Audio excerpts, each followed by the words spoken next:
दोस्तों एक बार फिर से आप सभी का स्वागत है मेरे यूट्यूब चैनल पे। आज हम बात करने जा रहे हैं आरक्षण जो उत्तराखंड में मिलता है वो किस तरीके से मिलता है। आरक्षण दो टाइप के होते हैं, जैसे ऊर्ध्वाधर आरक्षण, वर्टिकल रिजर्वेशन कहते हैं इसे, क्षैतिज आरक्षण जिसे हॉर्टिकल रिजर्वेशन कहते हैं। ठीक है। और ऊर्ध्वाधर में कैटेगरी वाइज होती हैं, जैसे एससी हो गया, एसटी हो गया, ओबीसी हो गया, ईडब्ल्यूएस हो गया और अनरिजर्व्ड कैटेगरी आती है ऊर्ध्वाधर आरक्षण के अंतर्गत। तो यह मैंने एक नोटिफिकेशन उठाया है स्केलर भर्ती का, उसके अकॉर्डिंग मैं समझाने की कोशिश करूँगा। तो एससी के लिए यहाँ 19% सीट है ना, 19% आरक्षण मिलता है, सॉरी 19% आरक्षण मिलता है एससी के लिए।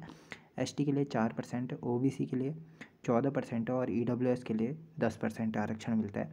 और क्षैतिज में इसी तरीके से फीमेल जो रिजर्वेशन है 30%, दिव्यांगों का 4%, डीएफएफ का स्वतंत्रता संग्राम सेनानी जिसे कहते हैं 2%, अनाथों का 5%, भूतपूर्व सैनिकों का 5% आरक्षण मिलता है।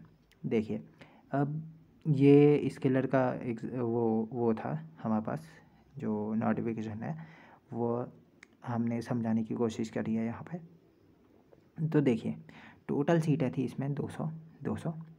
अब कैसे निकालेंगे इन सीटों को, जैसे 200 का 19% निकाला, 19 यानी एस सीओं का परसेंटेज निकाला तो ये निकल जाए 38 सीटें। तो 38 सीटें देख लीजिए यहाँ पे।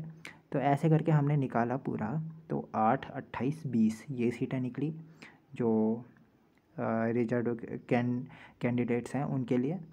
ठीक है। ये इनकी सीटें कोई नहीं खा सकेगा, मतलब कोई नहीं काट सकता। इनकी सीटों पर यही कैंडिडेट होंगे।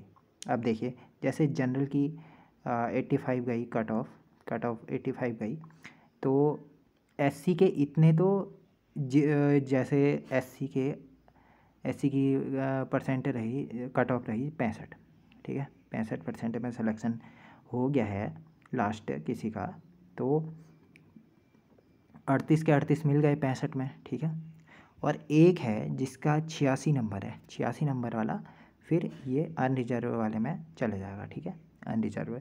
तो इसी प्रकार से ऐसे ही एससी में भी होगा, एसटी में भी होगा, ओबीसी में भी होगा, ईडब्ल्यूएस में भी होगा। ईडब्ल्यूएस में साथ ही में वो भी रहेगा कि अपनी कैटेगरी तो रहेगी, उसके बाद हाइस्ट नंबर ऑफ ये कट ऑफ से ज़्यादा होंगे तो वो घुस जाएगा अनरिजर्व कैटेगरी में। ठीक है, ये समझ चुके होंगे आप यहाँ तक को। अब देखिए ये कैसे निकला। अब महिलाओं का क्षैतिज आरक्षण जो होता है वो 30% है। अब क्या करेंगे, जो 38 सीटें हैं, जो एससी की 38 सीटें हैं उसमें से भी 30% महिलाओं का रिजर्व है, तो 12% निकल ना 12 सीटें निकल जाएंगी, सॉरी 12 सीटें निकल जाएंगी फीमेल्स की। ठीक है। उसी प्रकार से एसटी में 2%, 2 सीटें, और ओबीसी में 8, और ये ईडब्ल्यूएस में 6 सीटें। और यहाँ पर अनरिजर्व वाले में भी 30% महिलाएं आरक्षित होंगी, जो 32 होगी। तो ये संख्या ऐड करके 60 निकली। फीमेल की संख्या इस भर्ती में यानी कि 60 थी सबको मिला करके, और 200 में से 60 फीमेल्स थी। और ये जो पद हैं ऊपर के, जो 4 कैटेगरी वाले पद हैं एससी, एसटी, ओबीसी, ईडब्ल्यूएस, ये आरक्षित हुए। और ये अनारक्षित पद है 106 वाले में। 106 वाले में भी 32 जो सीटें हैं वो फीमेल के लिए हैं। तो देखिए इसमें जो क्षैतिज आरक्षण में है फीमेल के लिए 60 सीटें हैं।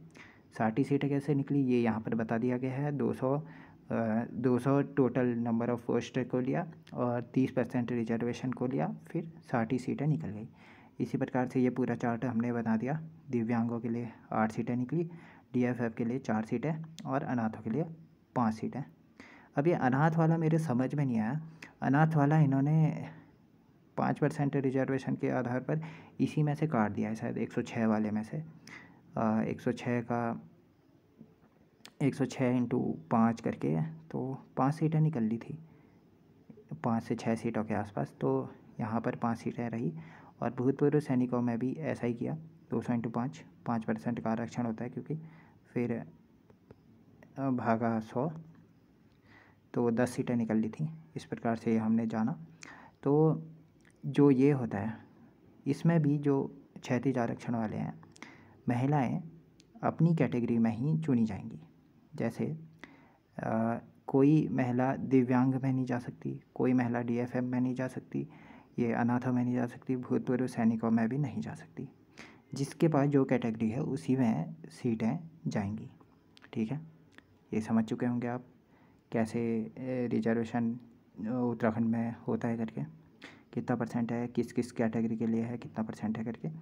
अब इसमें एक और चीज़ रह गई है, जो खिलाड़ियों को दिया जाता है, स्पोर्ट्स पर्सन को, खिलाड़ियों को दिया जाता है यहाँ उत्तराखंड में 4% आरक्षण, 4% आरक्षण और 4% आरक्षण।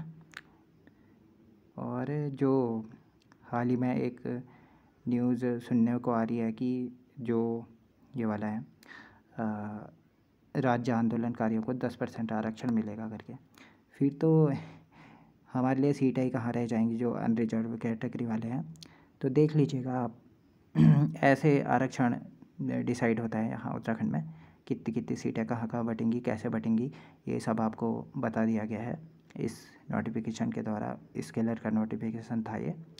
तो यहाँ ये अनारक्षित ही होंगी, ये वाली 106 वाली अनारक्षित में कोई भी जा सकता है। अगर ये कट ऑफ फुल हो गई इनकी SC ST OBC वालों की, तो उससे ज़्यादा अंक जिसने प्राप्त किए हैं, जैसे 90 रही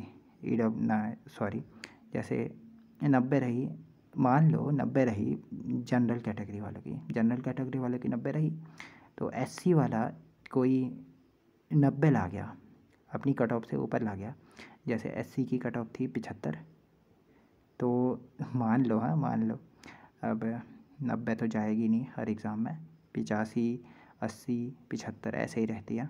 तो देखिए वहाँ से वो कैंडिडेट उठ करके ये अनरिजर्व वाले में आ सकते हैं, ठीक है। ये समझ चुके होंगे आप। तो इसी प्रकार से यह वीडियो समाप्त करते हैं, मिलते हैं किसी नेक्स्ट वीडियो में नेक्स्ट टॉपिक के साथ। Thank you.